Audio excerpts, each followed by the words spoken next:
Sorry sir, this is normal booking. You can't enter. What? Are you out of your mind? I have receipt of the banquet.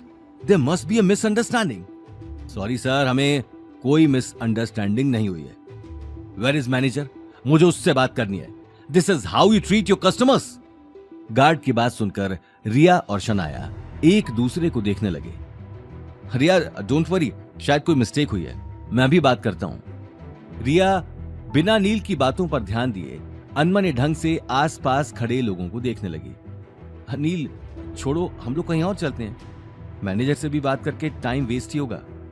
No वे, हम आज lunch करेंगे तो यहीं करेंगे. मैंने तुमसे वादा किया है, बस एक बार मैनेजर को आने दो. रिया नील की जिद के आगे कुछ कह नहीं पाई.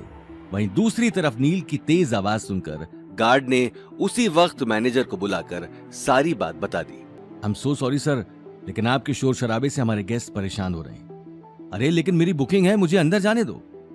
सर, आप समझ क्यों नहीं रहे? Banquet only for VIP customers, और हम आपको बिना बुकिंग के अंदर नहीं जाने दे सकते हैं. ये हमारे होटल की पॉलिसीज हैं. मैनेजर, तुम बहुत बड़ी गलती कर रहे हो. तुम जानते नहीं हो कि मैं कौन हूं. मेरा नाम नील अग्रवाल है और सर, मुझे आपको जानने में कोई दिलचस्पी नहीं है. प्लीज तमाशा मत कीजिए और यहां से चले जाइए, वरना मुझे सिक्योरिटी बुलानी पड़ेगी. यह बात सुनते ही नील ने मैनेजर का कॉलर पकड़ लिया. देखते ही देखते होटल के गेट पर तमाशा बढ़ने लगा. लोग भी अब आसपास खड़े हो गए. रिया को जोधपुर में आए कुछ ही घंटे हुए थे और आते ही इतना बड़ा तमाशा देखकर वो परेशान हो गए. वहीं गौतम अब तक एक कोने में शांत खड़ा था. हालांकि वो चाहे तो आराम से अंदर जा सकता था, लेकिन नील को सबक सिखाने का इससे अच्छा मौका उसके पास नहीं था. लेकिन नील भी अपनी जिद से पीछे हटने वाला नहीं था. वहीं होटल में तमाशा देखकर सिकंदर अगले ही पल वहां चला आया. क्या हो रहा है? सर देखिए, नहीं समझ नहीं रहे और बैंकेट हॉल में जाने की जिद कर रहे हैं. इससे पहले कि मैनेजर अपनी बात पूरी करता, सिकंदर की नजर गौतम पर चली गई. लेकिन गौतम ने उसी वक्त अपने हाथ के इशारे से खुद को पहचानने से मना कर दिया. सिकंदर समझ चुका था कि गौतम अपनी पहचान किसी को बताना नहीं चाहता था. उसने उसी वक्त आगे आकर कहा, हम सॉरी सर, मेरा स्टाफ आपको पहचान नहीं पाया और आपको इतनी परेशानी उठानी पड़ी. मैं अपने स्टाफ की तरफ से आपसे माफी मांगता हूं. आप अंदर जा सकते हैं. गार्ड, सर को अंदर जाने दो. ये बात सुनते ही मैनेजर और गार्ड्स ने अपना सिर झुका लिया. वो अब नील को बहुत बड़ा आदमी समझ रहे थे. नील को अपनी आंखों पर यकीन नहीं हो रहा था. उसने अगले ही पल अकड़ में अपनी छाती चौड़ी कर ली और रिया को देखने लगा. इस बार तो मैं तुम्हें माफ कर रहा हूं, लेकिन अगली बार इस तरह की हरकत की तो मुझसे बुरा कोई नहीं होगा. Yes sir. चलो रिया.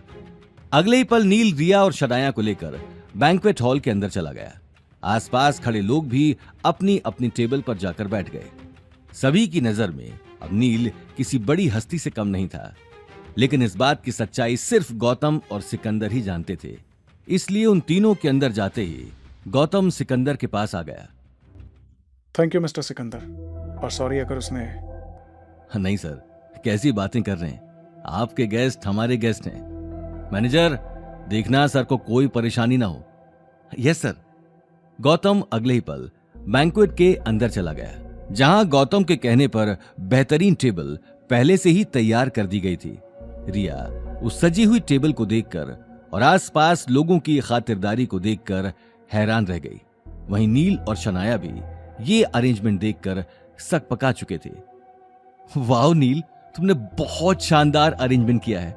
मैं सोच भी नहीं सकती थी कि जोधपुर में लोग तुम्हें इतना मानते हैं, तुम्हारी इतनी इज्जत करते हैं. हाँ बस ये तो बस कुछ भी नहीं है, ये तो बस एक छोटी सी झलक है. ये कहते हुए नील अपने सिर से पसीना साफ करने लगा. गौतम एकटक उसे देखकर मुस्कुरा रहा था. अब इसे क्या बताऊं कि इतनी सजावट और खातिरदारी की तो मैंने भी उम्मीद नहीं की थी. कहीं ये लोग मुझे कोई और तो नहीं समझ रहे. हे भगवान, बस कुछ घंटे और ये ड्रामा संभाल लेना, मेरी रिया के सामने इज्जत रह जाएगी. ये बात कहते हुए नील अगले ही पल हॉल के बीचों बीच रखी टेबल पर बैठ गया. रिया और शनाया भी मुस्कुराते हुए उसके पास बैठ गए. लेकिन गौतम अभी तक थोड़ी ही दूरी पर खड़ा होकर उन्हें देख रहा था. गौतम को खड़ा देखकर सिकंदर भी उसके पास आ गया. आगे की कहानी जानने के लिए देखिए अगला एपिसोड सिर्फ पॉकेट एफएम के यूट्यूब चैनल पर और रॉयल वारिस के सारे एपिसोड्स को सुनने के लिए डिस्क्रिप्शन में दी लिंक से डाउनलोड करें पॉकेट एफएम ऐप।